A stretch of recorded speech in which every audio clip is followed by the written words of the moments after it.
Assalamualaikum warahmatullahi wabarakatuh. Perkenalkan, nama saya Dwi Utami Setiawati. Di sini saya akan mengulas asesmen di ruang kelas kurikulum K13. Di sini mata pelajarannya adalah matematika, kelasnya 12. Oleh karena di sini kelas 12, maka fase yang termasuk adalah F. Nah, karena kurikulum yang digunakan adalah K13, maka di sini saya menggantikan capaian pembelajarannya dengan kompetensi dasar, yang mana 3.3-nya menganalisis aturan pencacahan, perkalian, permutasi melalui masalah konseptual. Yang 4.3 menyelesaikan masalah konseptual yang berkaitan dengan kaidah pencacahan, baik itu aturan penjumlahan, aturan perkalian, permutasi, dan kombinasi. Tujuan pembelajaran di sini ada 2. Peserta didik mampu menentukan solusi persoalan lingkungan budaya terkait dengan komunikasi dengan benar. Yang kedua, peserta didik mampu menyelesaikan permasalahan konseptual lingkungan budaya terkait dengan kombinasi dengan benar.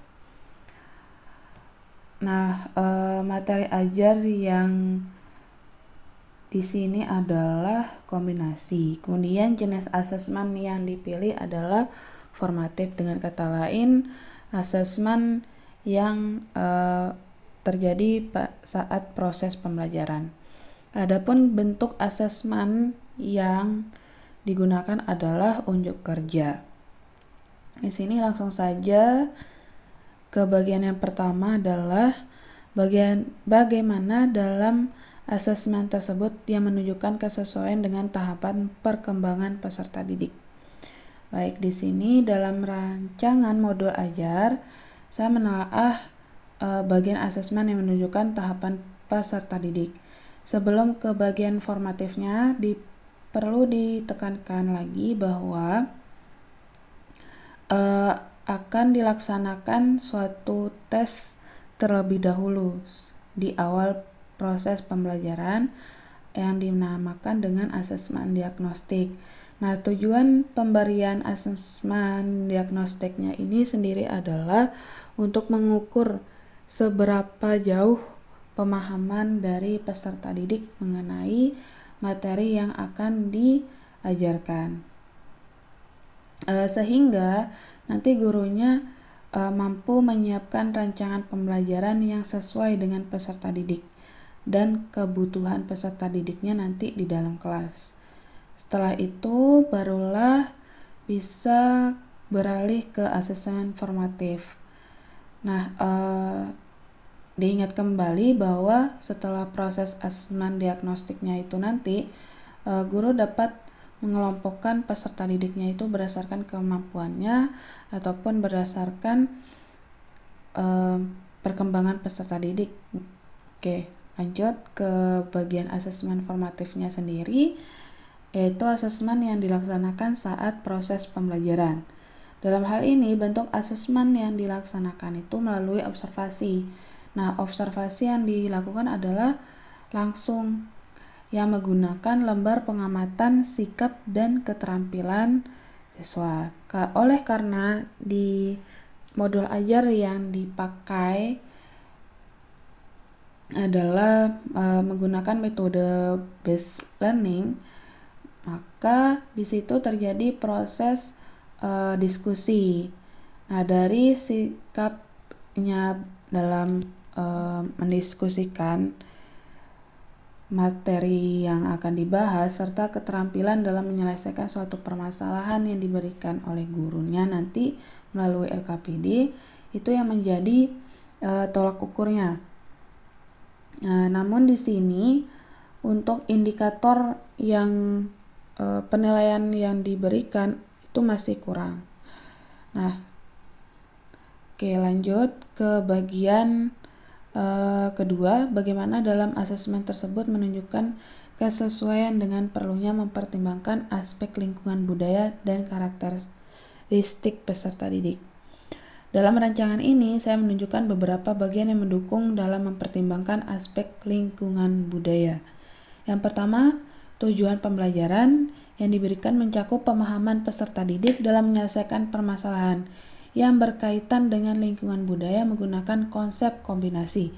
Saat merancang modul ajar, mempertimbangkan karakteristik peserta didik termasuk tingkat pengetahuan awal yang diperoleh dari asesmen diagnostiknya. Sehingga dalam konteks ini permasalahan yang diangkat mengenai permainan tradisional untuk masuk ke lingkup budayanya. Kemudian lembar kerja peserta didiknya yang dirancang harus mengakomodasi permasalahan budaya, sehingga diharapkan dengan kehadiran LKPD tersebut, peserta didiknya itu dapat mengembangkan pemahamannya lebih dalam, yang mana permasalahannya itu mengenai permainan tradisional. Dengan pendekatan ini, LKPD bukan hanya menjadi alat bantu pembelajaran, tetapi juga sarana yang memungkinkan peserta didik itu mengaitkan konsep-konsep tertentu dengan konteks budaya relevan. Oke, selanjutnya pada tes tertulis yang disiapkan dengan teliti mempertimbangkan kemampuan peserta didik dalam mengatasi permasalahan budaya. Setiap pertanyaannya itu dirancang khusus untuk mengintegrasikan konsep kombinasi yang memungkinkan peserta didik itu mengaplikasikan pemahaman mereka terhadap budaya sekitar dalam merespon dan memecahkan masalah. Dengan pendekatan ini, asesmen tidak hanya mengukur pengetahuan peserta didik, tapi juga menggali kemampuan mereka untuk mengaitkan konsep dan menerapkan solusi kreatif. Oleh karena itu, dapat ditarik kesimpulan bahwa beberapa komponen dalam asesmen ini telah dirancang untuk mempertimbangkan karakteristik peserta didik serta memperhatikan konteks budaya yang melingkupi mereka. Oke. Selanjutnya, bagaimana dalam asesmen tersebut menunjukkan kesesuaian dengan kemampuan peserta didik? Oke. Yang sama saja seperti yang sebelumnya. Di sini ditekankan kembali bahwa untuk mengetahui kemampuan peserta didiknya, sebelum melaksanakan asesmen formatif perlu dilaksanakan suatu asesmen diagnostik berupa tes tertulis, yang mana tes tertulis tersebut melalui Google Form. Dan tujuannya untuk mengukur sejauh mana pemahaman awal dari peserta didik mengenai materi yang akan mempelajarinya nanti. Nah, setelah diketahui pemahamannya, maka gurunya nanti akan menyiapkan kebutuhannya, baik itu membagikan kelompoknya, LKPD-nya juga diperhatikan. Oke. Kemudian asesmen formatif yang dilaksanakan saat proses pembelajaran itu sama juga melalui observasi dan tes tertulis di akhir. Observasinya sendiri melalui lembar pengamatan sikap, kemudian lembar pengamatan keterampilan. Tes tertulisnya itu bertujuan untuk mengetahui pemahaman peserta didik itu setelah melakukan diskusi antar teman.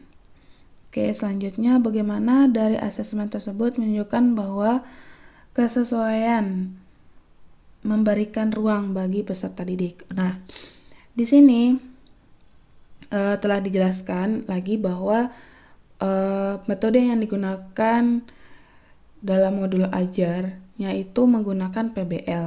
Nah, PBL-nya ini melakukan suatu mengorganisasikan peserta didik dalam kelompok-kelompok kecil.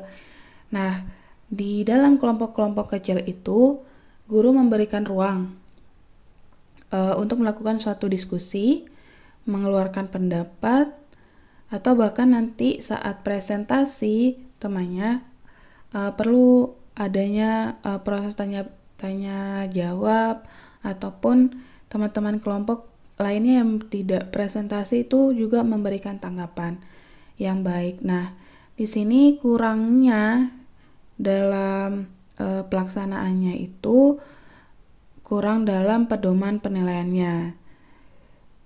Secara menyeluruh sudah bagus, cuman kekurangannya di situ. Pedoman penilaiannya kurang lengkap. Sehingga kemungkinan jika terjadi jika kekurangan adanya pedoman penilaian itu akan penilaian yang diberikan itu juga terpengaruh adanya ketidakadilan dalam memberikan nilai. Nah, oke, selanjutnya jika Anda menjadi guru di kelas tersebut, hal apa yang Anda ingin tingkatkan? Tentunya untuk mengetahui pemahaman yang pertama, peserta didik akan merancang asesmen diagnostik lebih mendalam. Lebih mendalam di sini maksudnya baik itu rubriknya, butir-butir soalnya itu juga harus menunjukkan pemahaman peserta didik secara awal itu lebih rinci lagi.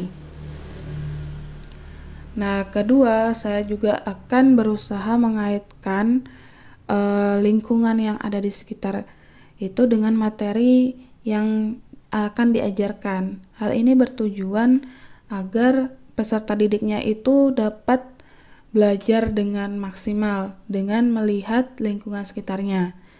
Kemudian dalam proses asesmen formatifnya sendiri lebih banyak memberikan ruang dalam melakukan diskusi, berbicara, atau menjelaskan mengenai materi yang dipresentasikan. Nah, kemudian hal reflektif lainnya memberikan suatu dukungan kolaborasi, di mana kolaborasinya di sini guru membebaskan peserta didik itu melakukan suatu diskusi di situ.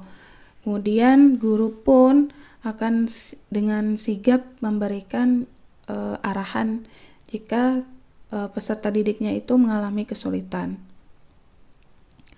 Kemudian sebagai reflektifnya lagi adalah guru itu perlu memberikan pedoman penilaian agar pemberian nilai itu lebih akurat nantinya dan tidak mengalami ketidakadilan. Mungkin itu saja yang dapat saya jelaskan, lebih kurangnya mohon maaf. Wabillahi taufiq wal hidayah. Wassalamualaikum warahmatullahi wabarakatuh.